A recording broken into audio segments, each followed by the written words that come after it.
سلام عرض میکنم خدمت همه هموطنان گلم. امیدوارم حالتون خوب باشه. ممنونم که تصمیم گرفتین توی ویدیو با من همراه باشین. امروز اومدیم منطقه باستانی شادیاخ، یه جایی که نزدیک مقبره خیامه، خیلی نزدیکه، یعنی 2 دقیقه راهه و میتونین بیاین اینجا نگاه بکنید. خیلی جای باحالیه.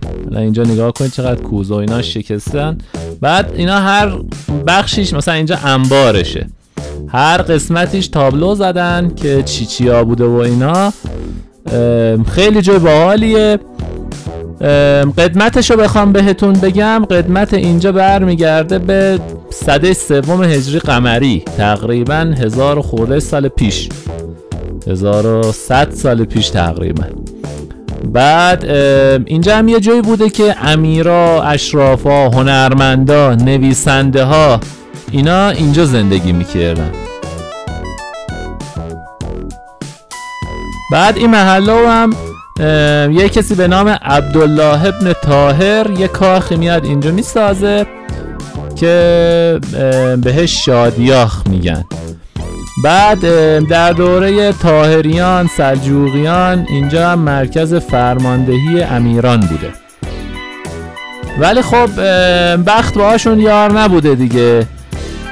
اینجا یه زلزله خیلی بد میاد، یه حمله مغولان که داشته 618 قمری، و بعد از اونم که در سال 1281 قمری هم به طور کامل اینجا از بین میره.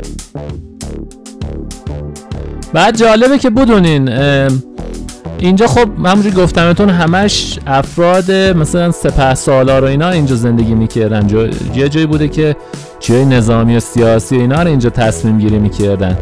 سال 429 هجری قمری هم طغرل سلجوقی بعد از اینکه پیروز میشه بر سلطان مسعود، دقیقاً اینجا تاجگذاری میکنه.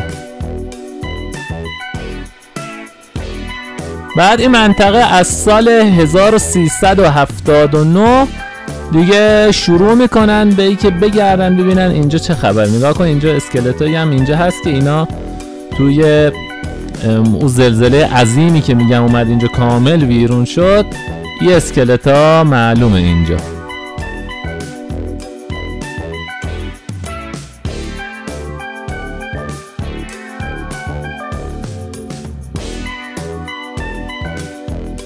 الان چند تا اسکلت هم اونور هست که اینا رو تو سکوریت و اینا گذاشتن، شیشه سکوریت که خراب نشه. الان ببینیم اونو. اینجا میبینید که یه سری اسکلت های دیگه هم هست. البته او بخشش هنوز راه اندازی نشده، نمیشه رفت، یعنی تا همینجا شما میتونید بگردید.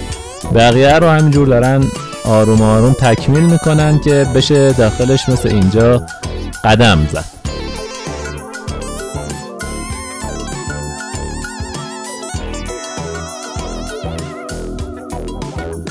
همینجور که میبینید اینجا رو بستن و اجازه نداریم بریم جلوتر رو بگردیم، چون دارن حالا میسازنش و آروم آروم درستش میکنن. ولی خب تا همینجاش هم خیلی جالب بود، جای مختلفش رو میتونید ببینید و اگه به تاریخ مخصوصا علاقه داشته باشید اینجا خیلی لذت بخشه.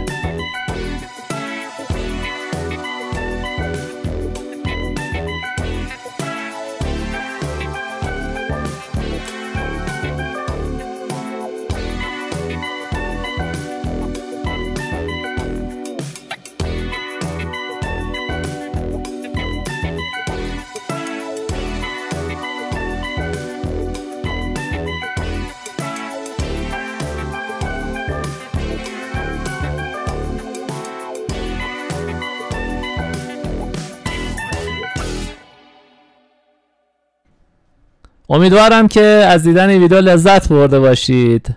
تا دیداری دوباره، خدا نگهدار.